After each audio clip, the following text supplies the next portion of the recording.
السلام عليكم متابعين، كنتمنى هاد الوصفة تلقاكم في احسن حال وصحة جيدة. وصفة اليوم جبتها بنانا الطلب تاع الاخوات المتتبعات الوفيات اللي طلبوها، وكنتمنى لاي متتبعة ديرها لان هي هاد الوصفة سهلة وبسيطة، وفي نفس الوقت عندها النتيجة مضمونة 1000%. بالنسبة لهاد الوصفة، الاخت اللي قالت لي عندي الزوج تاعي ما كيسمعش الكلام ديالي وكيسمع الكلام تاع الناس اللي برا، كيف ما بغا يكونوا يلبي لهم الطلبات ديالهم، الا الطلب ديالي انا اللي ما كيلبيش ليا وما عطيني حتى شي قيمه وما عطيني حتى شي اعتبار.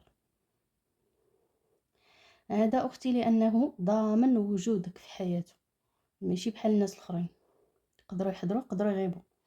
هذا هو السبب. بالنسبه لك اختي، باش ديري ليه يولي يسمع كلامك، جبت لك وصفه الجدوات القديمه جدا والمجربه واللي غادي تخليه يسمع كلامك. اول حاجه اختي غادي تحتاجيها هي ديري الحذاء ديالو اللي كيلبسو فاش كيفيق من النعاس. اول حذاء كيلبسو هو هذاك اللي كيفيق من النعاس كيلبسو، هو هذاك اللي غادي ديري معايا فيه هاد الوصفه هذه. كيف ما كان هذه هاد الوصفه لجميع المتتبعات اللي محتاجين ليها وعندو الزوج ديالها عنيد وكيسمع الناس وكيتباهى بالتعامل ديالو مع الناس مزيان، ولكن معها هي ما كيهموش الامر، يخسر لها خاطرها ولا ما يخسرش، تكون راضيه ولا ما تكون راضياش، يعني بزز عليها لان عندها الوليدات وعندها اللي يشدها معاه باي طريقه من المعامله ديالو معاه. هذه حاجه. وكاينين بعض الرجال اللي كيحترموا الزوج ديالهم واخا يكون هو مخاصم مع الزوجه ديالو، كيفتخر بها في المجموعه اللي كيكون معاها فيها، كيبغيش يطيح بها وما كيبغيش يبهدلها. وكاين الزوج اللي ما كتخلي شوي الشحمه على ضفارها وتعطيها ليه ما كيعترفش بها. يعني هذاك النوع النرجسي صعيب الارضاء ديالو، كيتلذذ بتعذيب الفريسه ديالو اولا الزوجه ديالو. حنا نديروها لهذاك النوع اللي يستاهلها. اما النوع اللي ما يستاهلهاش هذاك راه ما غاديش ديري ليه شي حاجه اللي الا المثل بالمثل، المعامله الزينه بالمعامله الزينه. اللي تحتاجي معايا العود تاع القماريه ولا عود العنبر او لا، كيف ما كتسميوه في بلادكم، مهم هو هذا. مجرد ما تشوفيه غتعرفيه هو هذا. غادي تحتاجي من هذا سبعه العواد، سبعه العيدان سواء. هذا بخور، هذا بخور الهنود اللي معروف مختلف انواع الروائح ديالو، كاين ديال الياسمين، كاين ديال الجوي، كاين. المهم انت اللي جاك على خاطرك ديريه، المهم هو هذا يكون عندك العود هو هذا. حنا عندنا هنايا ها جوج ها ربعة ها ستة ها سبعة، سبعة اللي عندنا، سبعة ديال العواد هادو. هادو اللي غادي نحتاجو، سبعة اللي غنحتاجو على عدد الايام. اول حاجه اختي، هاد الزوج ديالك كاين معاك في العلاقه الزوجيه، معاك يعني في الفراش، معاك في كل من هي حاجه. اول حاجه ملي تفيقي من النعاس غادي تشدي هذاك المني تاع العلاقه الزوجيه، غادي دهنيه في هاد العود هذا، غادي دهنيه هنا في هاد العود هذا. بالنسبه لي بغات دير لشي شخص وما عندهاش معاه الفراش وما مشروكاش معاه في الفراش، راه غادي دير غير الريق تاع اللسان ديالها، غادي تقول درت ريق لساني يا فلان ولد فلان، تسمع غير كلامي. بالنسبه اللي عندها الزوج معاها في الفراش وكيديروا معاها كان عندهم علاقه زوجيه، غادي تدهن بالمني تاع الزوج ديالها هنا، ديالها وديال الزوج ديالها. غادي تدهني هاد العيدان بسبعه، وكل نهار غتشعلي واحد، هو غير معطر بعيد عن كل شكوك، باش هاد الزوج يرجع يعاملك مزيان. حنا درنا الوصفه الاولى والوصفه الثانيه اللي هي الحذاء ديالو.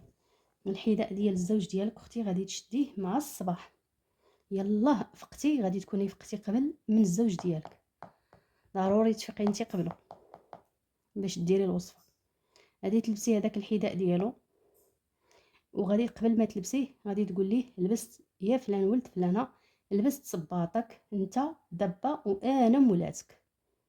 الا كان الحذاء فيه سيور اولا الخيوط غادي تشدي هذوك الخيوط بيديك بجوج، وحده باليمنى وحده باليسرى، كل حذاء تشدي السيور تاعو، وغادي تمشي 3 الخطوات ولا 4 وغادي تحطيه، وانت كتقولي يا فلان ولد فلانه لبست صباطك انت دابا وانا مولاتك، واللي قلتها لك هي اللي تكون، وانت كتمشي الحذاء ديالو قبل ما يلبسو هو، ضروري قبل ما يلبسو هو، لانه ملي غيفيق من الناس اول حاجه غيقلب عليها هو الحذاء، باش يولي يفكر فيك قبل كل شيء، ما يبقاش يسبق الناس من اتساع ويخليك انت هي اخر حاجه، باش تكوني انت في المقدمه ديال اي حاجه.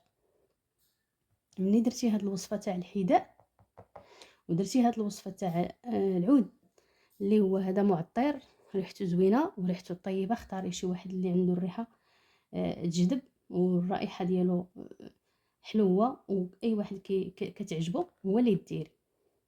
بالنسبه اللي ما عندهاش هذا، كاينه في واحد المنطقه بعيد عليها ما عندهاش كدير تشري ولا الله يحسن العوان، غادي تدير حجره تاع الجاوي، حجره تاع الجاوي ولا شي شكل اخر من الجاوي، يعني كيف ما بغى يكون من هذا النوع. هذا كاينين انواع اللي كيكون الشكل تاع قويلبات صغيورين، وكاينين الاشكال متنوعه، انت اللي متوفر عندك اللي غادي ديريه مده 7 ايام، غادي تبداي من النهار اللي بغيتي تبداي غتبداي، ولكن بنفس الطريقه اللي عطيتك. بالنسبه اللي هاجرها راجلها في الفراش، ديري غير ريق لسانك وتقولي ليه فلان ولد فلانه درت لك ريق لساني، غتسمع غير كلامي. بالنسبه اللي معاها في العلاقه الزوجيه و مشاركين الفراش، ديريها ليه وتتبعها 7 ايام، واي طلب اختي طلبتيه غادي يقول لك حاضر ناظر، ما يرفضش لك شي طلب. وها انا هانتي الا ما نجحتش لك الوصفه، غير الا انتي يدك فاشلين او لا كديري الخدمه مفعفعه ومخلوعه وما اتقنتيهاش، اما هاد الوصفه راها مجربه لاي شخص يسب الزوجه تاعو، تيهينها، تيقلل منها، كيشتمها، كيضربها اولا كيعاملها شي معامله سيئه. ديري هاد الوصفه هادي وردي عليا الخبر، انا متاكده منها غادي تعطيك النتيجه، متاكده منها كل التاكد، ماشي غير جيت عطيتها لك. وهذا اللي يستاهلها فقط. اما الزوج الحنون الطيب اللي كانت ما يخبيهاش عليك، واللي يعني مشارك معك الحاره والحلوه والقليله والكثيره، هذاك راه مواجب عليك تعامليه تحطيه تاج فوق راسك، ما ديري ليه حتى شي حاجه، لانه هو غادي معك مزيان وما يستاهلش.